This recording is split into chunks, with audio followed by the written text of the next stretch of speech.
Jadi memang beberapa minggu terakhir tuh sering ngeluh, kepalanya tuh sakit, pusing, dan cenderung tiap hari gitu.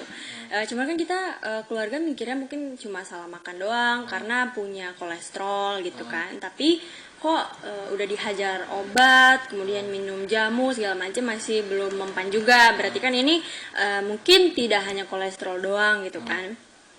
Usut punya usut gitu ya. Ada yang rekomendasiin ke rumah sakit lah. Makanya dari kemarin yang diposting di Instagram itu sampai sekarang berarti hitungannya udah 3 hari berjalan ya, rawat jalan bukan rawat inap. Karena sebagian ada yang bilang, oh Ustadz dirawat ya, di opname segala macam. Itu tidak, tapi cuma rawat jalan aja gitu. Ternyata mengingatkan lagi di tahun 2014. Jadi sebenarnya waktu itu sempat juga tuh dirawat, bahkan sempat ada operasi juga waktu itu. Cuma bukan operasi yang sampai di maksudnya yang besar gitu ya, cuma operasi kecil aja. Dan punya catatan penyakit yaitu ada indikasi hambatan. Jadi ada penyumbat gitu di antara leher sama ke kepala ya. Jadi makanya antara oksigen atau darah yang terhambat ngalirnya sehingga jadi sakit kepala terus menerus gitu. Nah kemungkinan besar, cuma kan memang keluarga nggak ada yang ke rumah sakit ya, karena kan mungkin protokol juga. Dugaan sementara itu adalah penyakit yang lalu muncul kembali, itu aja sih. Iya, jadi ada penyumbatan gitu di leher sampai ke kepala. Makanya karena terhambat, itulah yang menyebabkan kepala itu kayak cekit gitu loh. Kalau boleh tahu itu Memang munculnya itu udah sejak beberapa minggu yang lalu. Lagi-lagi kan dugaannya karena mungkin salah makan dan juga kurang istirahat, kurang tidur juga. Apalagi kan sekarang hampir tiap hari kan kita punya program ya acara live gitu dan berangkatnya pagi-pagi gitu jam 3 pagi kita udah bangun segala macam.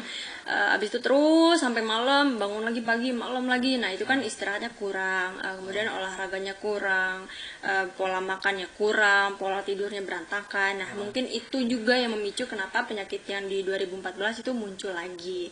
Cuman memang alhamdulillahnya kemarin pas check up dokter bilang nggak ada yang masalah, jantung semua sehat alhamdulillah, cuma masalah di yang penyumbatan itu aja sih. Itu aliran darahnya kurang lancar gitu. Alhamdulillah ya, dibilang 100% pulih atau membaik sih mungkin belum 100% ya, karena kan ngerasa enaknya juga mungkin karena efek obat gitu. Kita sih masih wait and see, jadi sambil nunggu-nunggu rawat jalan akan berlangsung sampai hari Selasa besok. Keputusannya apakah nantinya bakal ada operasi lagi atau tidak, kita akan menunggu sampai hari Selasa.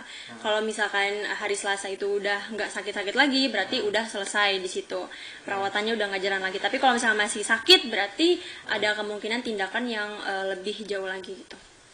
Di rumah sakit apa gitu ya, lupa deh namanya apa, soalnya kita mau ikut juga nggak boleh juga sih, jadi paling tahu lewat WhatsApp aja gitu. berarti Nggak dijenguk karena memang kan cuma rawat jalan doang, bukan rawat inap ya. Nggak nginep juga di rumah sakit gitu. Dan kalau misalkan ada keluarga yang mau jenguk pun sekarang kan ada protokol baru dari rumah sakit, nggak boleh rombongan apa segala macam. Jadi keluarga-keluarga dan kerabat paling jenguk di rumah aja gitu ya. Sebenarnya yang udah-udah dan yang masih berlangsung itu kita tuh bawel banget ya, kalau dari keluarga bawel banget, nyuruh jaga makan karena kan papa punya berapa pantangan yang nggak boleh kayak duren, kikil dan segala macam, kambing gitu ya. Dan itu masih suka dilanggar sih sama papa gitu. Kita lebih ngingetin di soal makanan aja sama olahraga gitu, karena papa tuh males gitu. Maksudnya mungkin karena sibuk juga ya, jadi nggak keburu juga. Padahal di rumah ada alat gym, alat fitness, tapi males gitu. Akhirnya sampai kita turunin itu treadmill ke dalam kamar, sepeda kita taruh di kamar, sepeda statis gitu, supaya papa tuh bisa sambil WA-an atau sambil ngapain gitu, sambil meeting, sambil treadmill gitu. Alhamdulillah sih sekarang papa udah mulai menjalankan dan udah jaga makannya sih gitu. Maksudnya yang ke rumah gitu. untuk Kalau ya dokter pribadi sih nggak ada ya, masih suka konsulnya sama yang dokter yang diarahkan dari rumah sakit aja. Harapan kedepannya sih semoga ya tentu saja ya disembuhkan, diangkat penyakitnya, karena kita pun maksudnya sebagai anak khawatir iya, tapi kita lebih membawa khawatirnya ini ke doa aja gitu, supaya orang tua kita diberikan kesehatan, umur yang panjang dan bahagia selalu gitu. Ya tentu kita sebagai anak gitu ya, yang tahu keadaan orang tua kita seperti apa, realnya, kondisinya seperti apa, kenal gitu ya, karena emang tinggal satu rumah juga. Ada perasaan sedih gitu ya ketika kok bisa-bisanya ya orang tua kita lagi sakit, tapi begini kata orang gitu.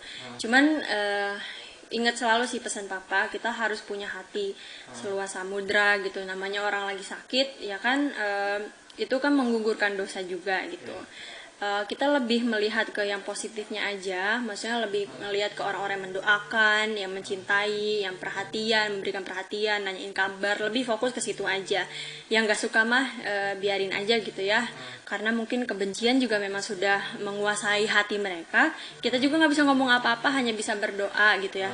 Dan mungkin aja orang-orang tersebut gitu ya, beliau-beliau itu belum merasakan yang namanya salah satu anggota dari keluarga mereka sakit, sehingga nggak tahu gimana sih rasanya khawatir sebagai anak orang tua sakit gitu ya, nggak muncul rasa atau feelingnya gitu. Ya kita doain aja semoga keluarga mereka, orang tua mereka juga sehat, sehingga nggak perlu ngerasain khawatir seperti yang kami rasakan gitu aja.